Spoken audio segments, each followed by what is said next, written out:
Kalau misalkan menolak J1 itu bukan nabi, nah sekarang Pak Alawi ini kan punya pakar DNA katanya.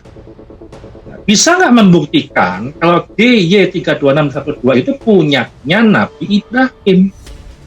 Itu yang harus dibuktikan dari dua pakar DNA. Karena insinyur pangan, yaitu Bapak Dr. Sugeng, itu sudah memberikan sebuah argumen yang tegas, tidak bertele-tele, tidak basa-basi, tidak jelimet, ya, dan tidak muter-muter. Nah, sekarang bisa nggak Pak Alawi itu memberikan sebuah pembuktian kalau mereka menolak itu J1 itu berasal daripada Nabi, gitu ya, daripada Nabi, dan kemudian Pak Alawi itu membuktikan kalau D itu punyanya Nabi, ya silahkan buktikan. DY32612 itu punyanya Nabi Ibrahim atau bukan?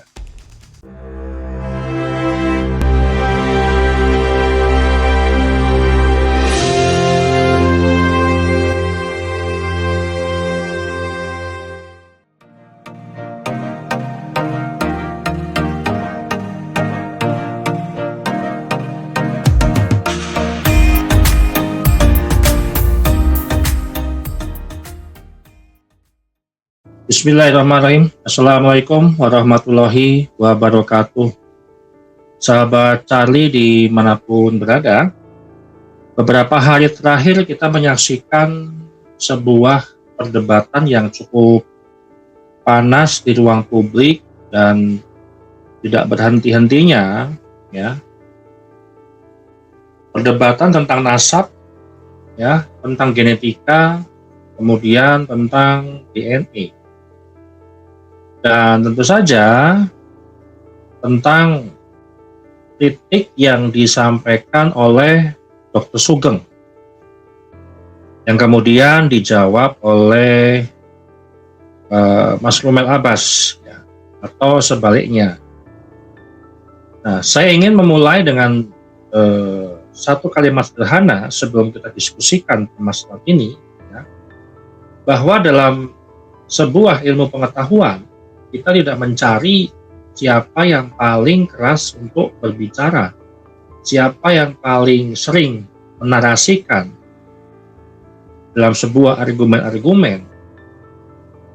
Justru kita mencari siapa yang argumennya paling kuat secara metodologi. Dan itulah yang akan kita bahas dalam episode kali ini.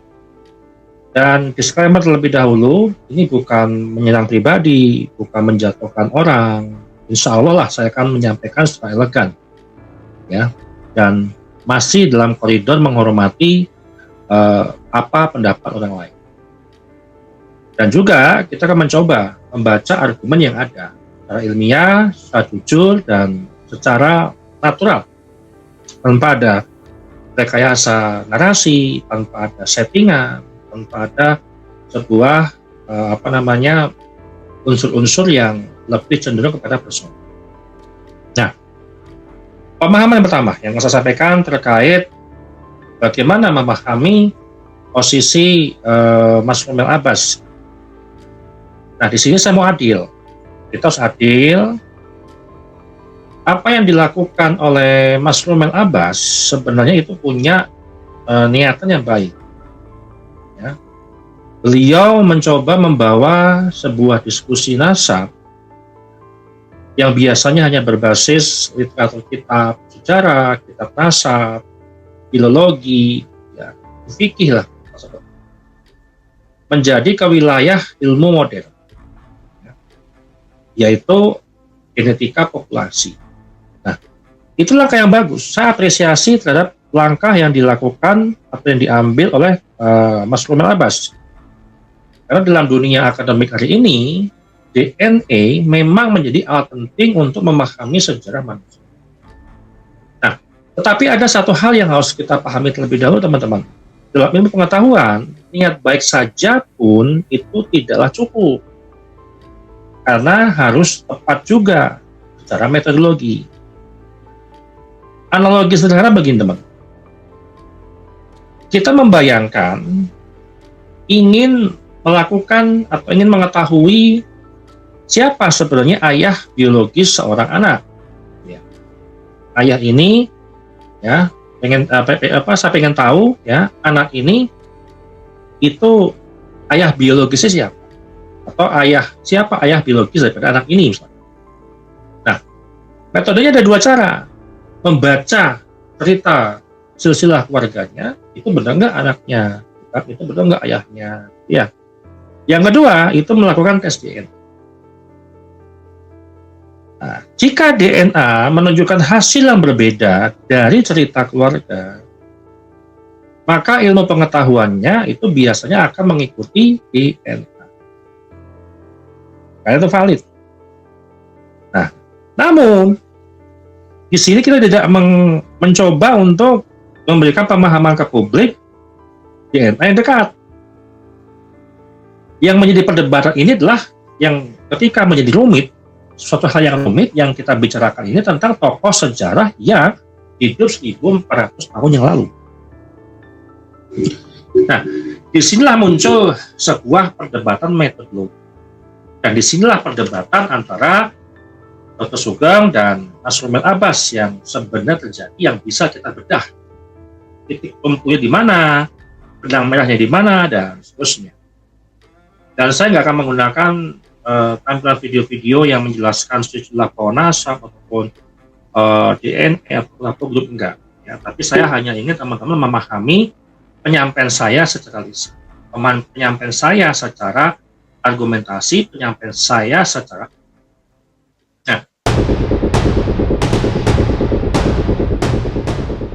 Nah, kita akan bahas dulu pemahaman ataupun argumen daripada Mas Rommel. Kalau kita ringkas ya, argumen Mas Rommel itu ada 3. Ini yang saya ambil dari video yang berjudul 2 pakar DNA Balawi, kalau nggak salah. Siapa mereka itu, kalau nggak salah judulnya itu ya. Itu saya amati dari situ. Nah, ada 3 argumen yang dimiliki oleh Mas Rommel Abbas. Yang pertama adalah 47 sampel itu yang dikatakan terlalu kecil. Menurut beliau, menurut Mas Rommel, tidak cukup untuk membuat kesimpulan tentang populasi secara keseluruhan, secara besar. Nah, ini adalah sebuah argumen statistik. Dan secara umum, itu benar. Secara umum.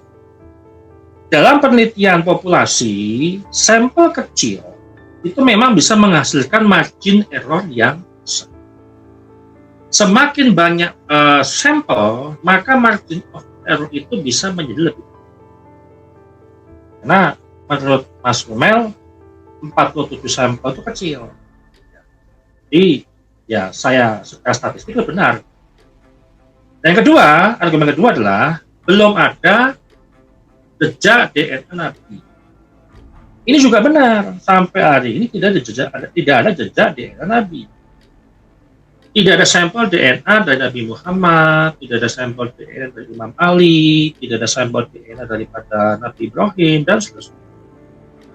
Karena itu secara teknis, kita tidak bisa mengatakan 100% itu. Kemudian argumen ketiga. Ini kita bedah 3 argumen yang dimiliki oleh Mas Rommel. Kita memahami masing-masing argumen. Jadi saya berdiri di tengah-tengah nih. Saya akan menjelaskan bagaimana argumennya daripada Mas Rommel. Yang kedua, bagaimana argumen daripada Dr. Sugeng gitu ya. Nah, yang ketiga adalah DNA modern tidak selalu bisa memastikan nasab ribuan tahun. Itu nggak akan bisa. Beliau memberi contoh kasus Richard Ika yang diteliti oleh tim University of Leeds. Di sana ditemukan perbedaan antara catatan sejarah dan DNA. Menurut yang disampaikan oleh Mas Rommel. Artinya sejarah itu bisa. Nah, ketiga argumen itu atau ketiga argumen dimiliki oleh Mas Rommel, kalau dilihat sekilas terdengar sangat kuat. Tetapi sekarang kita masuk ke pertanyaan penting. Yang pertanyaan itu apa? Apakah argumen tersebut itu benar-benar menjawab titik yang disampaikan oleh Dr. Sugeng atau tidak. Kan permasalahan itu. Jadi masing-masing ini Dr. Sugeng dengan Gus Romel itu sama-sama mereka seperti yang menurut pendapat publik itu kadang ada yang menyebut membingungkan, ada yang menyebut bertolak belakang, apa nah, kita bedah.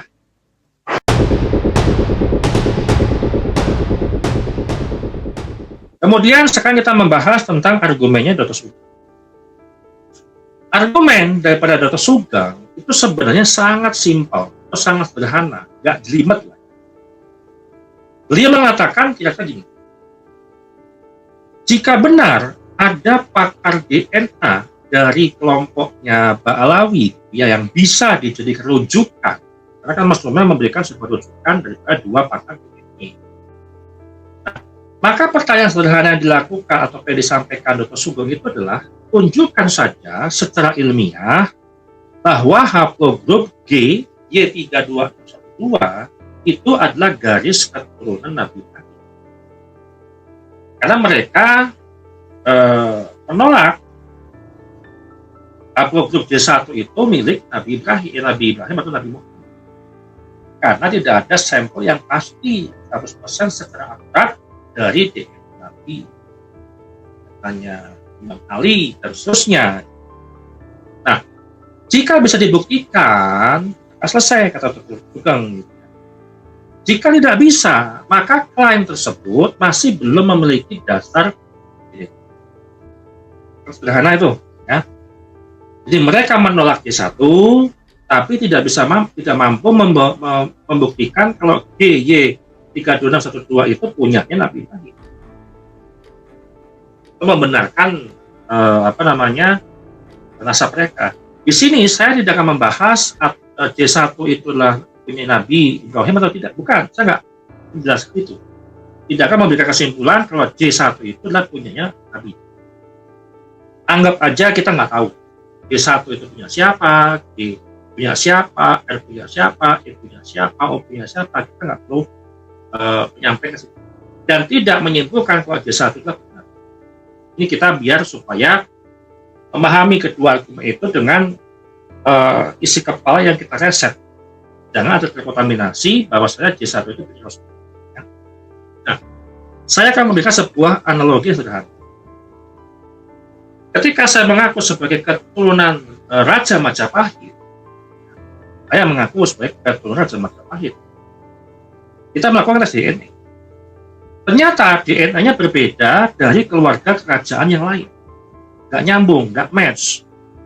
Lalu ada orang berkata, kan sampel antum ini terlalu kecil, tidak mempresentasikan jumlah populasi yang banyak. Nah, sebenarnya masalahnya itu bukan sampel, masalahnya adalah DNA-nya berbeda. Nah, disinilah letak kekuatan argumen Dr. Sugeng yang saya pahami. Argumennya itu nggak rumit, tidak bertele-tele, tapi langsung kepada to the point. Saya paham Dr. Sugeng kalau bernarasi itu simple, to the point, ya, nggak bertele-tele, nggak jelimet, belak-belakan, ya, asalnya plus.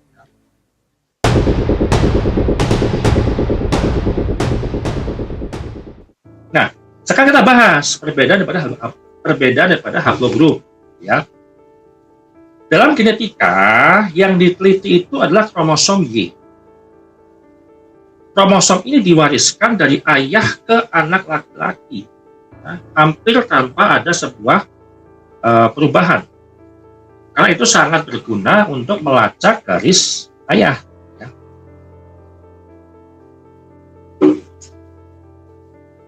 Nah, di dalam dunia genetika, teman-teman, setiap garis paternal itu masuk dalam kelompok yang disebut haplogrup. Saya berusaha untuk memahami argumennya Dr. Sugeng dengan argumennya Mas Romel untuk disampaikan ke publik dengan tidak menggunakan bahasa rumit. Saya mencoba untuk memberikan bahasa yang mudah untuk dipahami oleh teman-teman yang awam, ya, supaya iramanya sama, intonasinya sama, dan pemahamannya juga sama. Nah, setiap garis paternal tadi saya sampaikan dalam kelompok yang disebut haplogroup. Oh, misalkan J1, J2, ya kan, B, R, E, O, dan seterusnya. Nah, masing-masing itu berasal dari nenek moyang yang kalau kita menganalogikan dengan pohon keluarga, nih, pohon keluarga, pohon yang besar gitu ya, di batangnya itu ada nenek moyang manusia. Kemudian bercabang, sana sini gitu ya. Setiap cabang besar itu adalah haplogroup. Kalau teman-teman lihat ada batang lurus, batang gede, ada batang kecil, kecil lagi dan seterusnya. Nah, batang besar itu adalah haplogroup. Jika dua orang berada di cabang yang berbeda jauh, maka mereka tidak memiliki ayah biologis yang sama dalam sejarah yang kita lihat dekat. Bukan dekat jauh ya, tapi jarak dekat. Nah, dalam banyak studi populasi di Arab, haplogroup yang dominan itu adalah J1. Ini kita melihat secara luas, gitu ya. Dalam banyak studi populasi Arab, haplogroup yang dominan di situ adalah J1. Ini Arab. J1.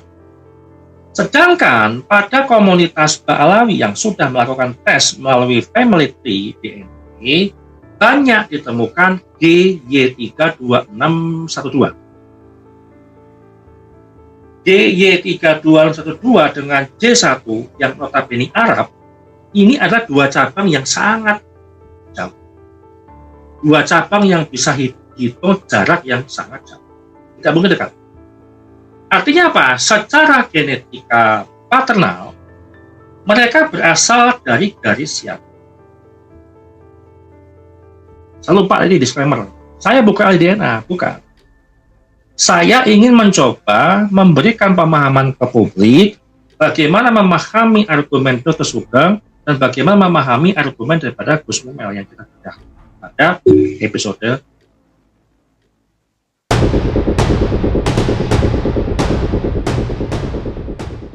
Kemudian, apakah 47 sampel itu terlalu kecil? Katakanlah ya, yang menjadi argumen pertama dari Mas Lumel gitu ya. Kalau kita kembali kepada argumennya Mas Lumel mengatakan 47 sampel itu terlalu kecil. Kalau kita lihat secara logika, secara logis, gitu ya, kita ingin mengetahui proporsi populasi, maka memang perlu menggunakan sampel yang besar. Itu betul. Tetapi yang kita ingin mengetahui itulah garis paternalnya, garis lurusnya, dari anak, ayah, dan seterusnya, yang diwarisi daripada garis keturunan laki. Dan yang penting itu bukan jumlah, tetapi marker DNA. Jadi paham ya? Analogi, saya memberikan analogi yang sederhana tentang tes paternitas. Kalau seorang anak yang melakukan tes DNA dengan ayahnya untuk mengetahui saya anaknya Fulan atau Fulan ayahnya anak ini atau bukan, dia nggak perlu 1000 orang. Cukup 2 orang ini aja. Karena yang dilihat adalah kecocokan marker. Jadi, masalahnya yang paling utama, yang paling vital dalam argumen tadi bukan pada angka 47 sampel tadi. Masalahnya adalah haplogrupnya yang berbeda. Artinya apa?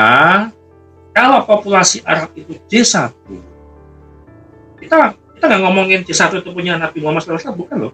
Kita bukan memberikan sebuah vonis bahwa J1 itu adalah punyanya Bani Hashim, punya Imam Ali, punyanya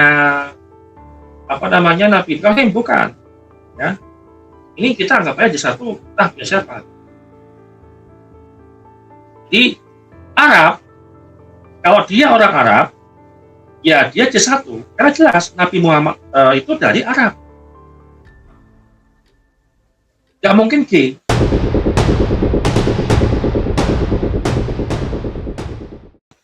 Sekarang kita akan melihat bagaimana probabilitas dalam ilmu. Kalau kita masuk kepada bagian yang paling penting menjadi perdebatan tentang probabilitas, ya, nah memang benar tanpa DNA Nabi, tanpa sampel asli bawaan daripada Nabi Ibrahim, kemudian Imam Ali, sampelnya tanpa itu, gitu, kita nggak akan bisa membuat sebuah kepastian itu menjadi 100%.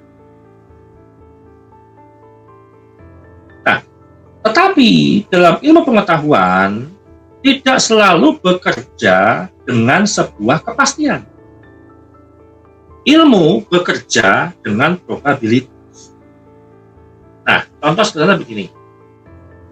Kita mengetahui tentang makhluk purba atau dinosaurus, Pak ya. Kalau kita menemukan fosil dinosaurus, ya fosil ya, kita nggak tahu bentuk lehernya gimana, bentuk kepala gimana, ya, bentuk kakinya gimana, tapi kita menemukan fosil, kita belum bisa membayangkan tuh, karena itu di jutaan tahun yang lalu, gitu ya.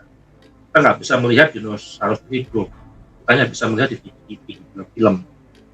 Nah, tetapi kita tetap bisa menyimpulkan bentuknya, karena data yang ada itu sangat kuat, menyimpulkan brontosaurus ini lehernya panjang, Tyrannosaurus itu kepalanya besar, kakinya tangannya kecil, dan seterusnya, ya, rahangnya banyak, dan seterusnya.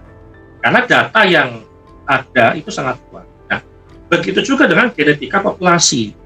Para ilmuwan melihat pola distribusi haplogrup. Nah, dari sanalah mereka membuat probabilitas asal usul. Kemungkinan itu, apakah telurnya itu Pak Imam Ali, kemudian Nabi Muhammad, kemudian Bani Hashim, kemudian Bani Ibrahim, atau dan seterusnya.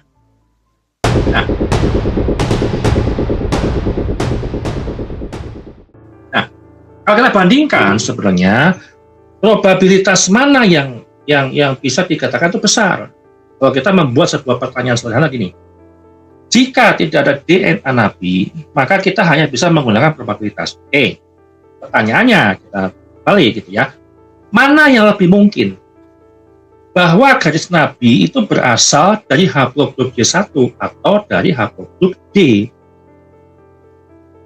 Kalau kita lihat sebuah fakta populasi, ya, karena kita pengen tahu tuh, probabilitasnya itu yang mana yang memungkinkan haplogrupnya Nabi Ibrahim itu antara J1 atau G. Kita hanya membahas dua haplogrup aja ya, J1 dan G. Mana yang probabilitasnya yang besar dari garis Nabi itu, apakah J1 atau G? Nah, kalau kita lihat fakta populasi, ini saya harap ini clear kita untuk argumen ini ya. Saya harap clear, tidak ada lagi sebuah perdebatan. Dan kita melihat sebuah probabilitasnya yang makin besar itu yang mana, dan yang makin kecil yang mana, atau yang mustahil itu yang mana. Ya. Dalam fakta populasi, haplogrup J1 ya sangat dominan pada populasi Arab. Ini adalah kata kunci atau yang harus kita garis bawahi besar hurufnya. Haplogrup J1 itu sangat dominan pada populasi di Arab. Banyak ditemukan pada sebuah komunitas yang mengklaim itu sebuah garis keturunan Quraisy.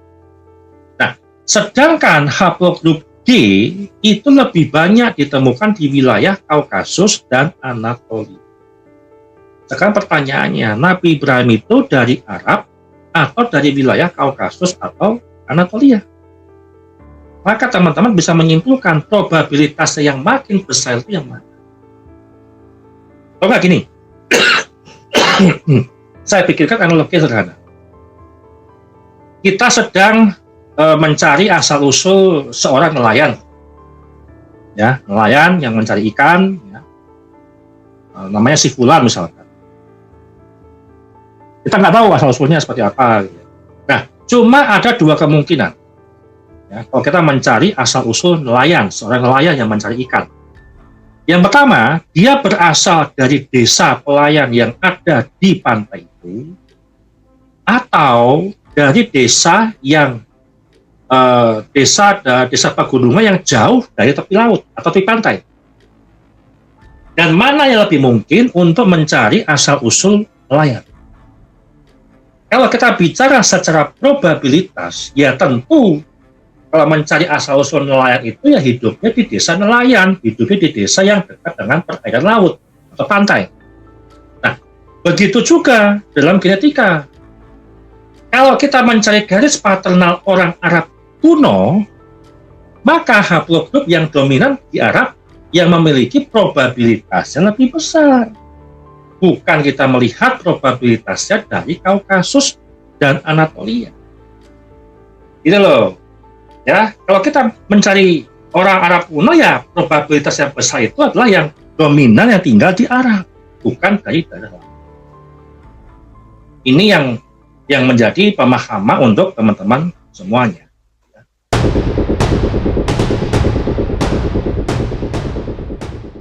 Nah, kemudian saya ingin menyimpulkan dari yang saya sampaikan, ya, antara argumen Dr. Sugeng dengan argumen daripada Mas Romel. Ya. Dalam genetika, kita jelas tidak punya DNA Nabi Muhammad, tidak punya DNA Imam Ali, tidak punya DNA Nabi Ibrahim. Ya, jelas. Jadi kita nggak bisa lagi memastikan 100% valid.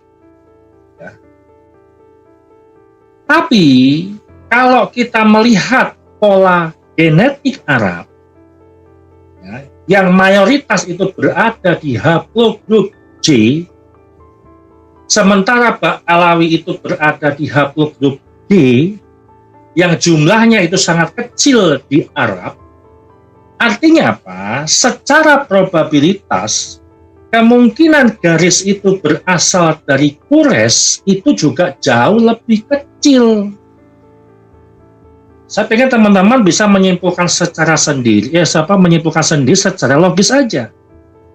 Kalau haplogrupnya itu mayoritas, kalau misalkan ditemukan pola genetik Arab, mayoritas itu berada di haplogrup J, sedangkan Alawi itu D, maka garis yang berasal dari Quraisy jauh menjadi lebih kecil kalau kita bandingkan dengan G, yang memang notabene itu di wilayah Kaukasus ataupun di Anatolia. Ini kita bicara probabilitas. Kita nggak usah mengklaim dulu J1 itu punya nabi, nggak usah mengklaim dulu G itu juga punya nabi atau bukan. Nah, sekarang yang menjadi permasalahan, kalau misalkan menolak J1 itu bukan nabi, nah sekarang Pak Alawi ini kan punya pakar DNA katanya. Bisa nggak membuktikan kalau DY32612 itu punyanya Nabi Ibrahim?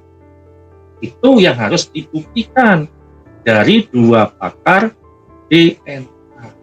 Karena insinyur pangan, yaitu Bapak Dr. Sugeng, itu sudah memberikan sebuah argumen yang tegas, tidak bertele-tele, tidak basa-basi, tidak jelimet, ya, dan tidak muter-muter. Nah, sekarang bisa nggak Pak Alawi itu memberikan sebuah pembuktian kalau mereka menolak itu J1 itu berasal daripada Nabi, gitu ya, daripada Nabi, dan kemudian Pak Alawi itu membuktikan kalau G itu punyanya Nabi, ya silahkan buktikan. DY32612 itu punyanya Nabi Ibrahim atau bukan? Gitu loh. Dan ini yang harus menjadi pemahaman teman-teman semuanya. Sampai hari ini kan pakar DNA belum membuktikan itu. Menolak D1, ya kalau menolak alasannya apa, tapi ya mereka membuktikan juga D itu punyanya Nabi. Karena mereka mengaku cucu Nabi, jadi mereka membuktikan dong D itu punya Nabi Ibrahim. Yang jelas probabilitas itu kecil kalau kita menggunakan populasi genetik atau pola genetik orang Arab yang notabene kebanyakan ditemukan yang C, itu teman-teman. Dan yang jelas ya di penjelasan ini yang saya ingin menjadi paham teman-teman ya, diskusi yang sangat luar biasa antara Dr. Sugeng dan Mas Romel itu saya apresiasi ya, sama-sama ingin membawa persoalan nasab ini ke jalur akademik yang sifatnya ilmu modern. Itu saya apresiasi ya. Namun karena dalam sebuah ilmu pengetahuan, perdebatan itu bukan musuh ya. Saya menghargai usaha Mas Romel yang mencoba untuk membawa diskusi yang sifatnya ini ke ranahnya akademik. Ya.